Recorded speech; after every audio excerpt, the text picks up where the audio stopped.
Hey guys, welcome back to my channel. This is week 15 Project Life, and today I'm going to do something a little bit different. Over the weekend it was a National Scrapbooking Day, and I spent my time going through all of my old Citrus Twist kits, and I sort of conglomerated them into two giant mega kits, and that's what I'm going to work with today.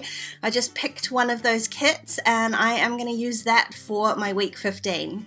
The other thing that I'm doing today is over on my Patreon only Facebook group, I issued a few challenges for National Scrapbooking Day, and one of those was a Pocket Life sketch challenge. So I'm going to use that sketch today. I just printed it out so it was easily available for me to see it, and I'm going to work based loosely off that sketch as well.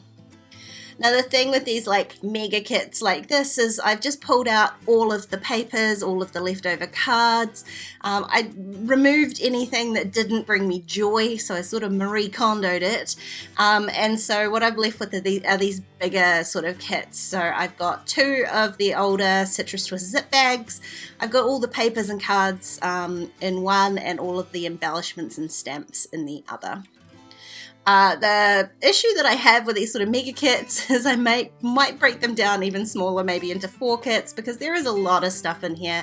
So it did take me a little bit of time to go through and pick out cards and papers and whatnot. But you can see what I've done here is I decided to go with kind of a warmer theme. My photos were either pretty colorless, or in fact black and white, because I've made them black and white, or reasonably warm toned. So I've decided just to carry on that theme, and I've picked out papers and cards that all have that lovely warm glowiness to them. Now probably the biggest issue that I'm going to have is being able to come up with some sort of title. There's not a lot of E's left in this mega pack, so I may end up having to grab stamps, alpha stamps, or additional alphas to add to these kits as time goes by, because I'm definitely going to run out of E's before I run out of everything else. So that's just one caveat to these giant kits, but I figure it's a great way to go back through some of those older kits that I've got lying around. Like I said, it's at least a year's worth, and to finally reuse some of these goodies. They've just been sitting in their little kit bags in a drawer, and now it is time to use them up. So this card here I am basing almost entirely on one of the sketch, the parts of the sketch that I'm working with. It had this little arrow, and that stamp set kind of had a half label, so I've partially inked that up, and it sort of gives me a little arrow. And then I'm just going to deviate a little bit from the sketch here, and I'm going to add kind of a title before I take this card away and do some journaling on here. This really does end up being the only journaling on this whole spread, and it's not talking about the week as an entire being. It's just talking about this one particular photo, and I'm okay with that. It is how it is. This was, I don't even know, week 2 of lockdown, so there wasn't a whole lot going on really. I painted my room, and we ate a lot of food, and I think that's probably the case for a lot of people, so I'm not too worried that I haven't got a whole lot of journaling on here. I'm kind of documenting this whole sort of thing in a separate traveler's notebook, so I'm not filling these pages with anything particularly COVID related.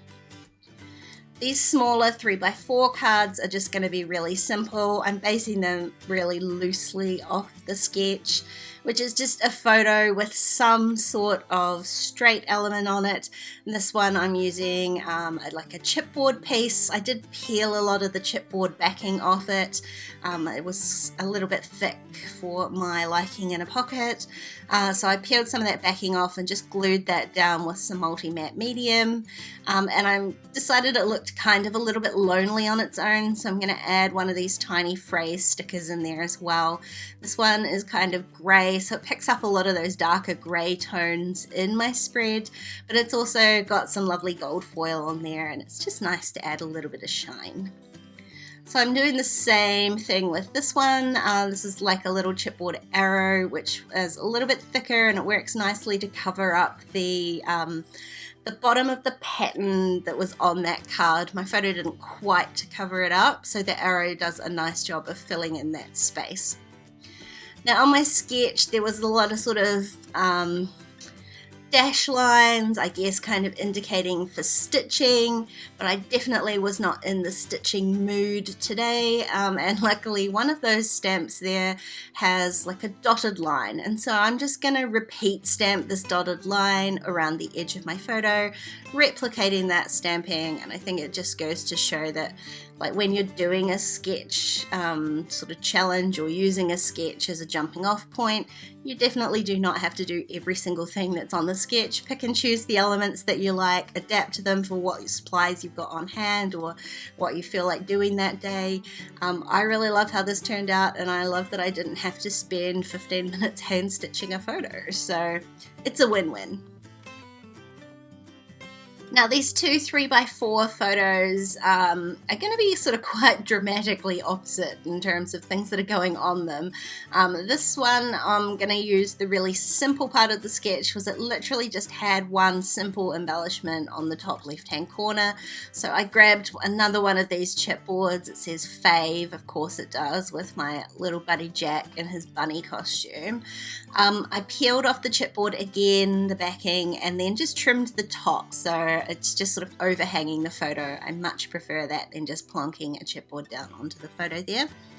And this one here on the sketch, it sort of had a half circle sort of cluster at the top. I don't have any circles in this kit, so I'm going to use a really large label instead. I'm doing the same thing, overhanging that off the edge of the photo. And I'm going to add a couple of stamps onto here, and also another one of those tiny word stickers with the gold. Again, just to tie everything together using things more than once. So it's just a matter of picking an appropriate phrase. I'm going to just layer that on top of the label, and then I'm going to add that same dotted sort of stitching stamp. Again, just for consistency, adding some of those same elements more than once, just to give a little bit of repetition. I've only got one sort of puffy heart on there, and it kind of looks a little bit lonely, so I want to add a second one again for the repetition. So I decided to add a very teeny tiny one underneath that Fave chipboard, just to add a little bit more dimension up there, and I love how that turns out.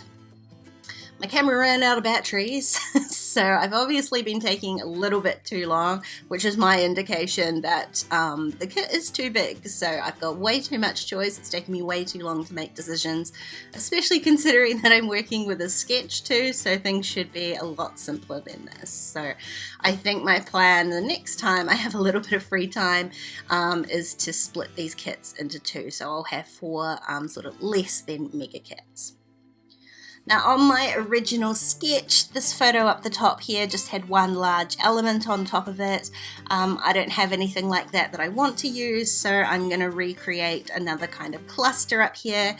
I added a stamp, I added a phrase sticker, and again I'm adding that sort of dotty stitching stamp. And then the last thing I've got to do is my title card, which, you know, I knew I was a little bit worried about because I've got not a whole lot of alphas up there, so we'll see how I go. On the sketch, it had kind of a shelf for the title to sit on, and so I just used that same pattern paper from down the bottom just to hide a little bit of this very bright yellow, but to tie that paper in, again, making everything a little bit more cohesive. There is no label or anything on the sketch, but I'm going to add one in place of one of the sort of title alphas. So the sketch had 2 different alphas for a title. I'm going to struggle to even find one, so I'm replacing that element with a label that I'm going to put my date stamping on. Again, it's just about making the sketch work for you and what you're using. The other thing that the sketch had was a really giant title, and as you can see, I've only got teeny tiny little alphas left. I really did want to keep these alphas to some of the warmer colors. I just didn't want to add in another cool color at this point, given that there is none through the rest of the spread, so I'm going to work with what I've got. So I only had 2 warmer colored alphas. The ones on the left, the sort of larger ones, would definitely have been my preference, but there's only one E and no W's left, and there's no numbers, so it became quite restrictive. So instead I'm going to use these little ombre ones, which was also a tiny bit restrictive because I didn't have any, I've only got one E left. So I've ended up flipping a couple of 3s upside down to become my E. Always handy having those extra numerals on an alpha sheet like that. And that's my very tiny title added to my title card. A little bit different from the sketch, but overall I really love how this week turned out. It probably took a lot longer than it needed to just because of me overthinking everything with such a large kit, but in the end I'm loving using some of these older supplies. If you enjoyed this video, please give it a thumbs up and don't forget to subscribe to my channel if you haven't already. If you want to keep watching, there are a couple more videos on screen, or why not check out my Patreon page? There are a bunch of videos over there as well. Otherwise, I'll see you next time. Bye guys.